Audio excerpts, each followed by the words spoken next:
It's another month, which means it is time for another wrap up, and here are all the books I read in the month of April.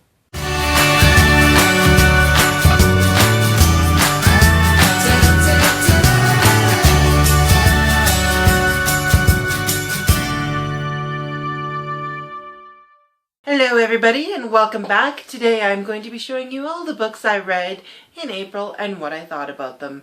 April was a pretty decent reading month. At first it started out really slow for me and had a little pickup in the middle with a book blog tour, and then it kind of slowed down for me again. So I thought I wasn't going to read as much for this month, but I ended up reading 6 books, 2 of which were graphic novels, and one of those graphic novels is technically a novelty book, but I'm going to count it towards my Goodreads goal anyway because I'm falling behind, so it kind of counts. So the novelty book that I read was I Am Pusheen the Cat by Clara Belton. This was a gift to me from a friend who knows that I absolutely adore Pusheen, and I use Pusheen stickers in all of my messaging on Facebook Messenger. If I was a cat, I would be Pusheen. It literally takes you like a minute and a half to read this book, but I still would like to count it towards my Goodread goal, and I gave it a 5-star rating because, you know, why not? The next graphic novel I picked up was The Marvels by Kirk Busiecki and Alex Ross. I was floating around on the YouTubes trying to find videos or recommendations of where to start reading Marvel comics, and so I came across this video, which I'll link up here for you guys to check out, and I picked up this one on their recommendation. It is a graphic novel, kind of the history of the Marvel Universe as told by a normal human being. So it follows Phil, who is a photographer, and just his life throughout the development from like World War II on, where like the Marvels, like the superheroes, the X-Men, the Spider-Man, you're looking at all of these people from a normal person's perspective as if they were happening in our real world.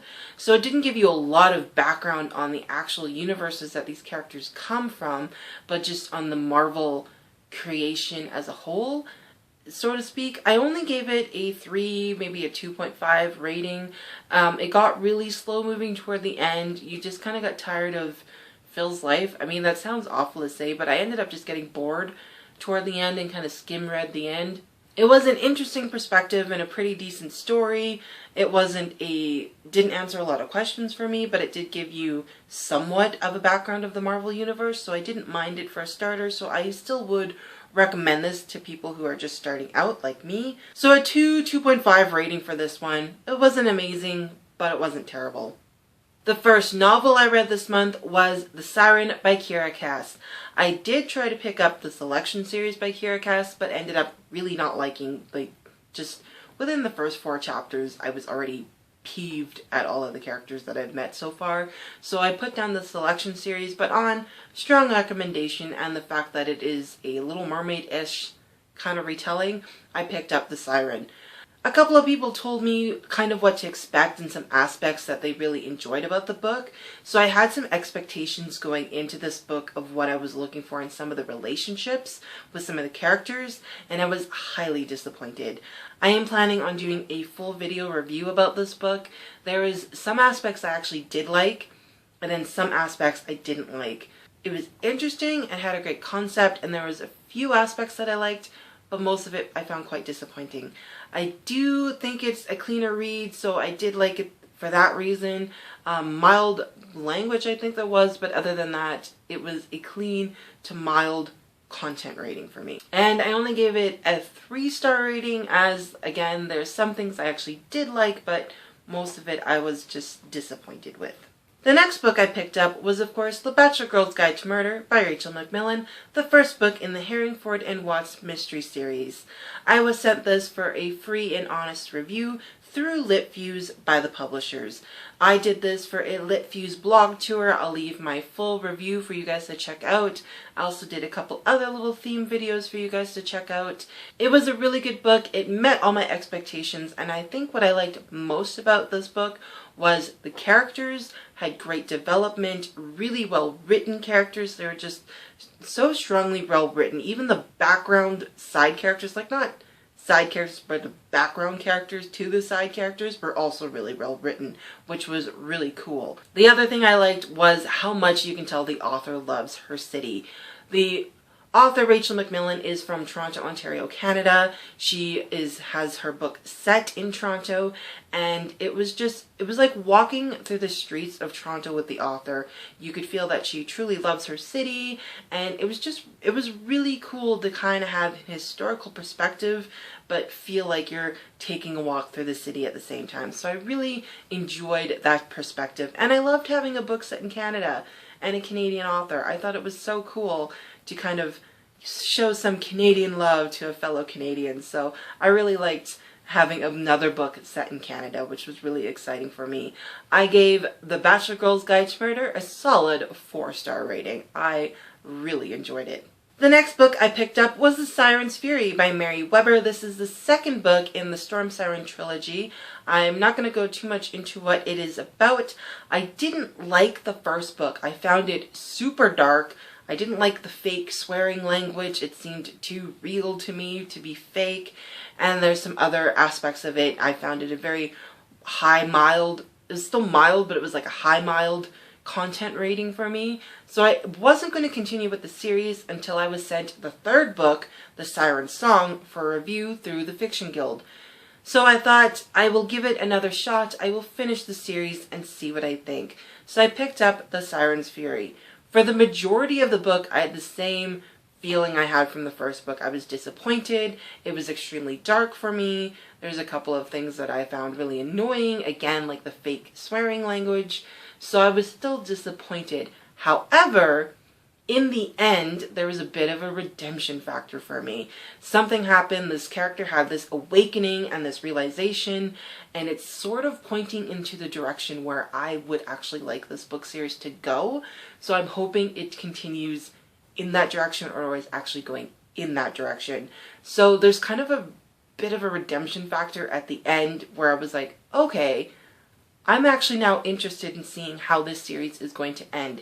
So it definitely picked up at the ending for me, but it was still, the majority of it was still, it moved slow. There were some really boring parts. It got really heavy on the political intrigue part. I mean, I don't mind political intrigue as an element in a book, just not the vast majority of the book. I gave it a 3-star rating. Like I said, majority of it was pretty dark, but it picked up in the end, and I'm looking forward to where it's going.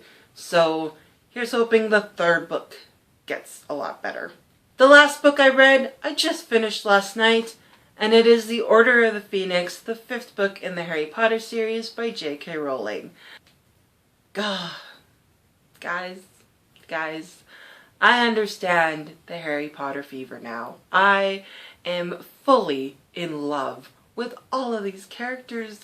They're just so well written, and you really feel like you're going through what they're going through, and you feel for them, and you feel with them, and you want to protect them all, and it wasn't good, guys. I was just, Dolores Umbridge, I think, is more evil than Lord Voldemort. I absolutely hated her. Everything about, she destroyed, like, everything you love about Hogwarts, everything you love about this Harry Potter series, that woman demolished, and she needed to go. And so, yeah, man, this book was an emotional ride. It took me a while to get through because I didn't have a lot of time to just sit and invest in it. But I'm really, really loving these characters, and I see why there's a strong fandom following to this book series, because you really do truly get to know these characters, and it's insane. It's crazy. I love them all. I want them all to be safe. I want them all to stay safe, but I already found out in this book that's not gonna happen. So, guys, I know now. And I'm really happy I picked up the Harry Potter series, but at the same time, I'm not. You know? You all understand me. I'm sure you all understand me. If I cannot articulate, you all know what I'm trying to say. So, yeah, I gave this one a 4-star rating just because, I mean, it's not a 5-star just because it took me forever to get through it, but 4-star rating for sure. Loved it. I don't want to keep reading. I don't, but I do. I don't, but I do. It's, you all know the struggle. So, yeah. Harry Potter, yay. So those are all the books I read this month, and I also have some really exciting announcements for the rest of this month. So I have another announcement video coming for yet another LitFuse blog tour, which I am super pumped about. I am so excited, and you will find out why when I post that announcement video. Also, another super exciting thing for this month, like really exciting, it is at the end of this month, as of May 30th, is my 1-year birthday on BookTube. My BookTube anniversary, if you will, is coming up May 30th. So on May 30th, I'll have a special treat video for you guys. I'm not going to do anything too big because I am still a pretty small channel, but I did want to give you guys a bit of a treat. And at the same time, I'm kind of wondering if you guys would like to see a Q&A video on this channel. I've never done one before, and I did send a tweet out if people wanted to see it, but I got absolutely no responses to that tweet, so I was kind of unsure if people would actually like to see a Q&A. If you guys want to see a Q&A, leave me a comment down below. Let me know if you guys want to see a Q&A. I would love to get to know you guys through a Q&A, so let me know in the comments below. Also, follow me on social media. I'm on Instagram, Goodreads, and Twitter, so you guys can follow me down there and tweet me if you guys want to see a Q&A video. If you guys want to see a Q&A video, I'll try to incorporate that in this month as well. I'm really excited. I've met so many amazing people here on BookTube, and it's been such a blast getting to know you guys over this year, and I hope to be getting to know so many more of you so much better. So thank you all for watching, thank you for subscribing, and I look forward to getting to know you all. Again, leave comments in the comment section down below. I love chatting with you guys. Talk about books, give me some recommendations. If you've read any of the books I've talked about in this video, let me know what you thought about them, good or bad. That's it for me again today, guys. As always, thank you so much for watching. I'll see you later.